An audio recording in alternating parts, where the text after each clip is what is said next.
Ég heiti Ragnar Þór Ingólfsson, ég í framboði fyrir Dögun í Suðvesturkjördæmi. Ætlar þinn flokkur að vinna því að gera heilbrigðisþjónustu á Íslandi gjaldfrjálsa á næsta kjörtímabili?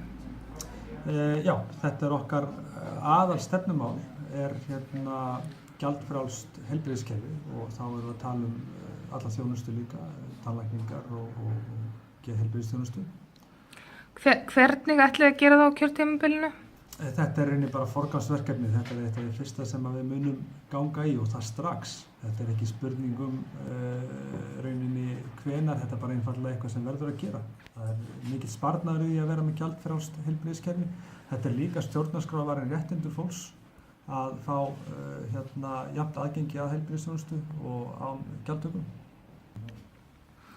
Hún Hanna ber út blöð. Launin fyrir útburðin eru 25.000 krónur á mánuði vegna svonefndrar króna móti krónuskerðingar sem nefnir sérstök framfærsluuppbót.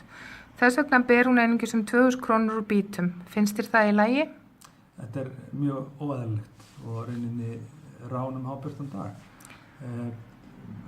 Stefna Dögunar í þessum málum rauninni eitt lífeyriskerfi, eitt kerfi almannatryggingakerfi sem að tryggir ákveðna grunnframfærslu sem verður ekki undir 300.000 og það verði engar skerðingar í kerfinu. Þessar skerðingar halda fólki í fátæktaragildrum kerfisins eins og það sett upp núna og þess vegna mjög mikilvægt einmitt að afnema alla skerðingar og hafa eitt kerfi. Við erum með líklega sitt flóknasta almannatryggingakerfi á byggðabóli og þetta einn mesti hrærigrautur sem ég nokkuð tíma kynst og hef nú setið í nefndum endurskoðun almannatrygginga og þessu verður ekki breytt nema við verðum með eitt kerfi en ekki samspil margra kerfa. Ætlið þið þá að afnema krónu móti krónuskerðingu á næsta kjörtímabili? Að sjálfsögðu. Og hvenær á kjörtímabili það gert? Þetta algjört forgangsverkefni. Leið og við náum að sameina vera með eitt kerfi, ekki samspil lífeyrissjóðanna, tryggingastofnunar, fólk að fá bætur frá sveitarfélögum líka, eitt kerfi, gríðarlega mikill sparnaður á rekstrakostnaði sem ætti að geta nýst öllum sem að koma að þessu kerfi og náttúrulega líka eins og varðandi krónu móti krónuskerðingarnar að öryrkjar, eldra fólk, við eigum að hugsa okkur sem auðlind. Við eigum að geta að nýtt okkar starfsgetu, þó kannski takmörku sér og vera þannig miklu virkari í samfélaginu og þetta mun spara hinu opinbera alveg stórkostlega til uppi staði. Jón á 30-aldri, hann kemst ekki fram úr rúminu án aðstoðar. Hann fastur upp í rúmi allar helgar vegna þess að hann fær ekki aðstoð. Finnst þér það í lagi? Þetta mjög óðurlegt. Þarna held ég að það sé hreinlega verið að brjóta á stjórnarskrá Íslands. Það eiga allir að hafa jafnt aðgengi og þetta á að vera forgangsmál okkar og við hefum verið að vinna þetta mjög náið með okkar sérfræðingi í þessum málum Ástu Dís.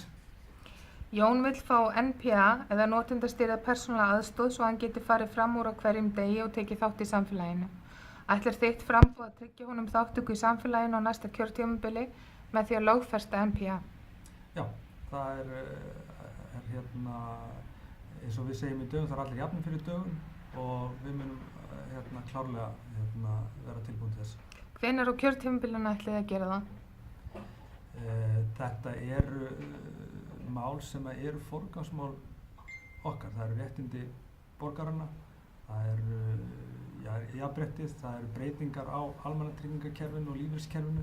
Þetta stærstu málin sem við erum með og þetta bara partur á öllum þessu pakka.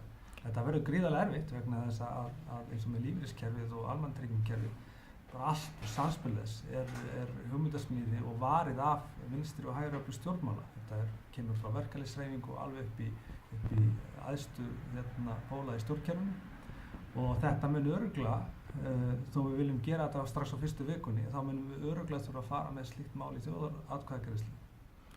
Meirihluti bygginga á Íslandi óaðgengilegur hreyfihömluðu fólki, enda ekkert eftirlit með því aðgengi sé í lagi. Þess vegna getur Jói ekki fylgt dóttur sinni á handboltaæfingu. Finnst þér það í lagi?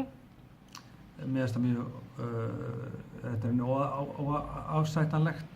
Ég held nú að reglugerðin hafi nú skánað mikið undanfarin ár Það miklu meira verið að hugað aðgengismálum heldur en var og við erum náttúrulega fylgjandi því að jafnt aðgengi fyrir alla eitt af okkar mottóum eins og allir jafnir fyrir dögun. Við höfum talað við slökkvilið höfuðborgarsvæðisins og þetta verkefni sem það geti vel tekið að sér samhliða eldvarnareftirliti. Myndi þinn flokkur vilja lögfesta slíkt eftirlit? Lögfesta þetta eftirlit á? Aðgengiseftirlit?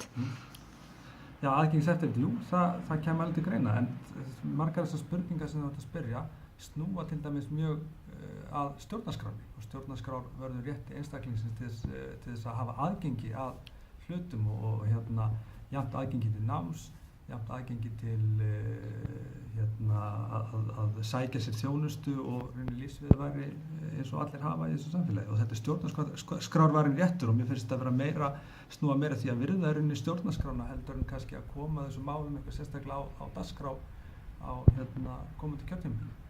Anna stundar háskólanám en fær ekki túlkaþjónustu til að geta tekið þátt í hópavinnu. Hún getur því ekki uppfyllt námskröfur í skólanum. Finnst þér þetta í lagi? Þarna er verið að brjóta á stjórnarskrárvarðum rétti önnu að okkar viti og sama eins og með fyrir spurningar og þetta er eitthvað sem að snýr kannski meira því að fara eftir lögum og reglum, fara eftir stjórnarskrárvarðum rétti einstaklingsins í staðin fyrir að fara að, ég held að þetta sé svona eiginlega forgangsatriði að förum eftir lögunum og förum eftir stjórnarskránni í staðis að fara í kringulhlutum. Ætlar þitt framboð að tryggja fötluðu fólki aðgengi að öllu námi á næsta kjörtímabili? Já, það er í stefnum dögunar í menntamálum að allt nám verði gjaldfrjálst og aðgengi einstaklingsins að námi og að bara allri þjónustu sé jafn og það er rauninni bara jafnréttismál og þetta er eins og ég segi, við erum mjög innbrimið mikið á þessu varðandi stjórnarskrána að það er það sem á að verja okkur fyrir allri mismunun sem er svo sannarlega til staðar í þessu þjóðfélagi og við eigum að fara eftir stjórnarskráni og það á að vera okkur forgangsverk. Hvenær á kjörtímabilinu ætlið þið að vinna á þessu? Þetta er forgangsverk, þannig að við munum fara strax í að vinna í þessum málum. Takk Ragnar. Takk.